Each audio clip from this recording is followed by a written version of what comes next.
রমজানের আমল হলো সাহারি করা। আমরা অনেকে ইচ্ছাকৃতভাবে সাহারি করি না, হয়তো কখনো ভালো লাগে না সাহারি করতে, খাওয়ার রুচি থাকে না, আমরা সাহারি খাই না। সাহারি খাওয়া ছাড়াও যদি কেউ রোজা রাখে, রোজা হয়ে যাবে, কিন্তু সাহারি খেলে আপনার খাদ্য গ্রহণ হবে, পাশাপাশি আপনি সওয়াব লাভ করবেন। প্রতিদিনই আপনি খাবার খান, এই সমস্ত খাবার খাওয়াটা জায়েজ, এটার কারণে আপনার কোনো সওয়াব হবে না যদি আপনি সাধারণ ভাবে আপনি খাবার খান। কিন্তু আপনার নিয়ত যদি হয় ভোর রাতে খাবার গ্রহণ করছেন, আপনি কেন রোজা রাখবেন, সেজন্য রোজার নিয়তে ভোর রাতে যে খাবার খাচ্ছেন, যেটাকে সাহারি বলা হয়, এই খাবারটা খেলে আপনার শুধু পেট ভরবে তা নয়, এর মাধ্যমে একটা সুন্নতের জিন্দা করার সওয়াব, একটা সুন্নতের আমল করার সওয়াব আপনার আমল নামে লেখা হবে। নবী করিম সাল্লাল্লাহু আলাইহি সাল্লাম বলেছেন, তাসাহহারু ফাইন্না ফিস সাহুরি বারাকাহ, তোমরা সাহারি খাও, কারণ সাহারির খাবারের মধ্যে বরকত আছে। এই খাবারের মধ্যে বরকত আছে, এটার মধ্যে কল্যাণ আছে, এটা আমাদের আত্মিক বরকতের কারণ, এটা আমাদের শারীরিক বরকতের কারণ।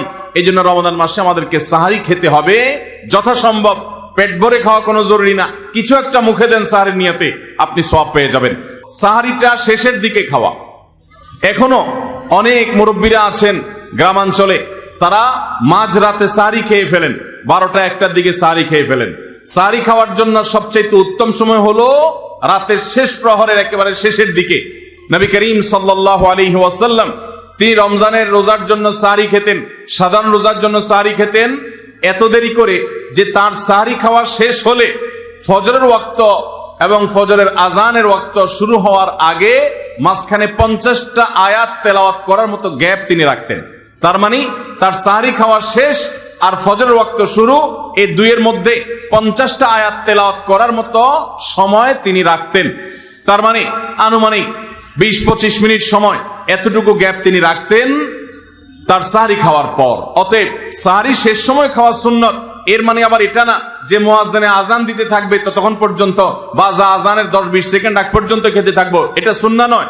সুন্নাহ হলো যে আজানের 20-25 মিনিট আগে কমপক্ষে 50টা আয়াত তেলাওয়াত করতে যে সময় লাগে, 20-25 মিনিট লাগে না, সাধারণত 10-15 মিনিটে 50টা আয়াত তেলাওয়াত করা যায়। তো এই পরিমাণ সময় অন্তত গ্যাপ দিয়ে তারপরে সাহারি খাওয়া, তাহলে শেষের দিকে সাহারি খাওয়া, এটা হলো রমাদানের আমল।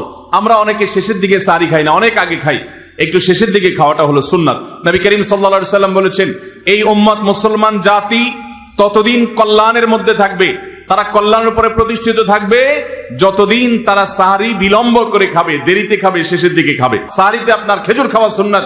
নবী করিম সাল্লাল্লাহু আলাইহি সাল্লাম বলেছেন, নি'মা সাহুরুল মুমিনি আত-তামার, ঈমানদারের সবচেয়ে উত্তম সাহারি হলো খেজুর। আপনি সাহারিতে ভাত তরকারি যাই খান বা না খান, অন্তত একটা হলো খেজুর খাবেন, তাহলে নবী সাল্লাল্লাহু আলাইহি সাল্লামের এই সুন্নাহর উপরে আমল হয়ে যাবে।